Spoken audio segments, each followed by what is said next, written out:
Elaine Grant Williams is Ashanti's grandmother. Natasha Grant is Ashanti's aunt, and they are both joining us live tonight from Houston. I want to thank you both so much for joining us, and I am so sorry what you and your family are going through right now. Thank you. Thank you. I'd like to start with Ashanti, and do you have an update you can share on how she's doing, her condition? Currently, she's still in a coma. The swelling on her brain has went down some, but the doctors has a level they want it to be at a 10. She's currently fluctuating between 20 to 22 or so, back and forth. So it's came down tremendous, but they still want it to come down some more before they can try to take her out of the induced coma. At any point in the last few days, have you all been able to communicate with her? I know that somebody's by her side every second. Yes, my son Frank Grant and the mom Jasmine Casero is being with her around the clock.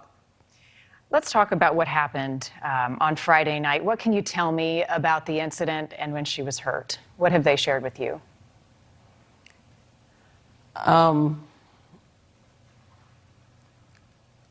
Basically, they were on the way to the grocery store around the southwest area of Houston.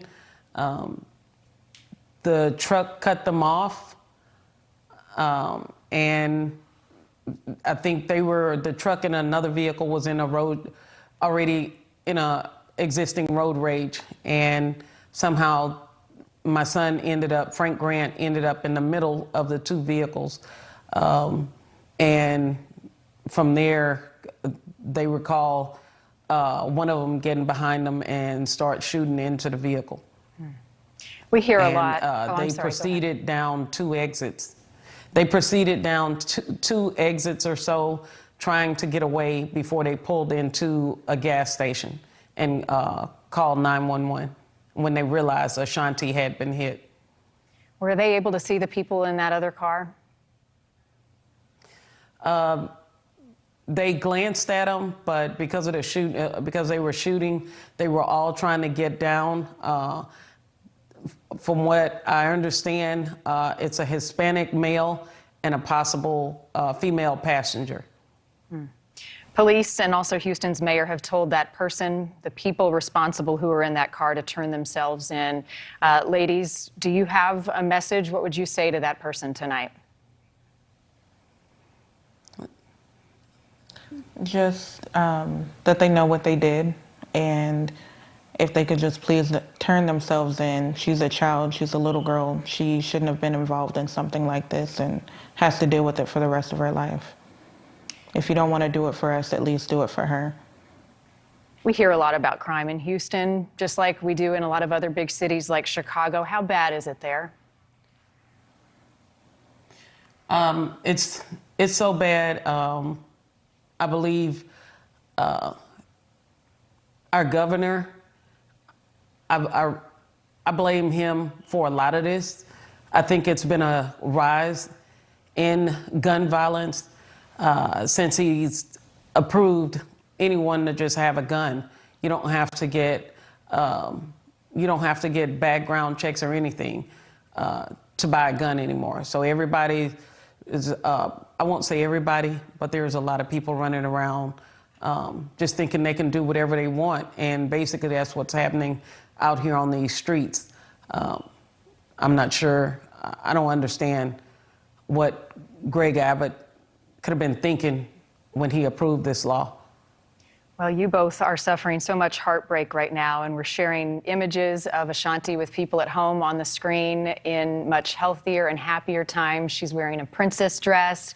We have video and images of her cooking. Tell us more about who she is, what she loves. Ashanti. Ashanti love everybody. She's a helper. I believe y'all have a photo with 3 kids and a little, 3 kids, 2 boys. Ashanti was the lady, she was the boss lady. What she said goes. She was the mom to them. When they're sad, she make them happy. She makes anybody happy. She's always being caring. My husband passed away a month ago from COVID, her papa, and she wanted to say she was going to be a doctor just so she could help take care of her papa. She loved to ride a bike. She loved cooking. I mean, she was always going to be wherever you were, and she was going to help. She was going to ask, could she help if you were doing something, if you're working, and she loved school. She loved her friends.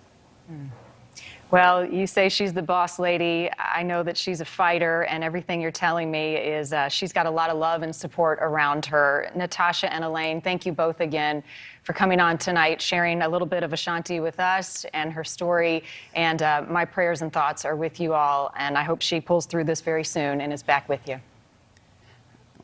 I would also like to say, if you don't mind, don't forget, people, that surgery, she's going to need a lot of surgeries when she pulls through this. So there's a GoFundMe for Ashanti Grant created by Natasha. Thanks for watching. Click the red subscribe button below so you can get more of NewsNation's fact-driven, unbiased coverage.